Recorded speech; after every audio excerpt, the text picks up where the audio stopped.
আজকে কিন্তু তোমাদের সাথে একটা অসাধারণ ভিডিও শেয়ার করতে চলেছি। প্রথমেই তোমাদেরকে একটা কথা বলে দিই, এই ভিডিওটা কিন্তু উল্টো রাতের দিন করেছিলাম আর সেই দিনকে একটু মেলায়ও গেছিলাম, সেই জন্য তোমাদের সাথে আমি একটু মেলার ভিডিওটা শেয়ার করতে চলেছি। তোমরা স্কিপ না করে ভিডিওটা প্লিজ মনোযোগ ভাবে দেখতে থাকো। আর এই মেলার ভিতরে মানে সরি কাদার ভিতরে মেলায় ঠেলা খেতে যাইনি, শুধু কি খেতে গেছি সেটাও শেয়ার করছি। তোমরা মনোযোগ ভাবে দেখো, আমার দাদা ভাই, দিদি ভাই, ভাই বোন সবাই যারা যারা আছো প্লিজ মনোযোগ ভাবে দেখো।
কমপ্লিট। পরে দেখো গাইস আমরা কিন্তু ফুচকা খেতে চলে এসেছি, আর এই ফুচকার দোকানের লাইন দেখে তো আমার মাথাটাই ঘুরে গেল গাইস।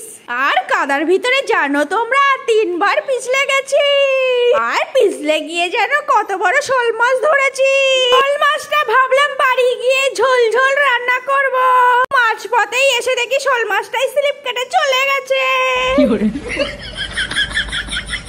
গাইস যাই হোক বাদ দাও, আমরা কিন্তু ফুচকা টুচকা খেয়ে বেরিয়ে পড়লাম আবার মেলা ঘুরতে।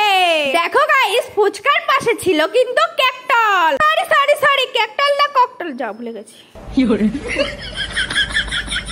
তারপরে গাইস দেখো বৃষ্টি পড়াও শুরু করলো। এই বৃষ্টি আমাদের পিছু ছাড়বে না, পিছনে খালি লেগেই আছে। তারপরে কিন্তু গাইস চলে এলাম ব্যাগ চুরি করতে। সরি ব্যাগ কিনতে। আমরা এত ব্যাগ পছন্দ করলাম কিন্তু একটাও ব্যাগ পছন্দ হয়নি গাইস। এটা কিন্তু তোমাদের কুলবেড়িয়া কুটনিবাড়ি একটা ব্যাগ নিল। মানে কিন্তু গাইস ব্যাগ নেওয়া কমপ্লিট হয়ে যাওয়ার পরে আমার বাবু কি কীর্তি করেছে চলো তোমাদেরকে একটু শোনাই। এই দেখতে পাচ্ছ হরিদাস পাল, ইনি কিন্তু এই গাড়িটা নেওয়ার জন্য, শুধুমাত্র এই গাড়িটা নেওয়ার জন্য রাস্তায় শুয়ে পড়েছিল গাইস, রাস্তায় শুয়ে পড়েছিল। গাইস দেখো এখানে আরেকটা পলা, বড় পলা মেজে কেটে মাটি বের করছে, কি জ্বালা। তারপরে গাইস দেখো আমরা মেলা থেকে কি কি এনেছি, পেঁয়াজ আদা রসুন এইসব। কে কে আনো মেলা থেকে এইসব একটু কমেন্ট করে জানিও, ঠিক আছে। আর এরা আস্তে আস্তেই কিন্তু খেলা শুরু করে দিয়েছে। ভিডিওটা এই পর্যন্ত শেষ করছি, আগামীকাল আবার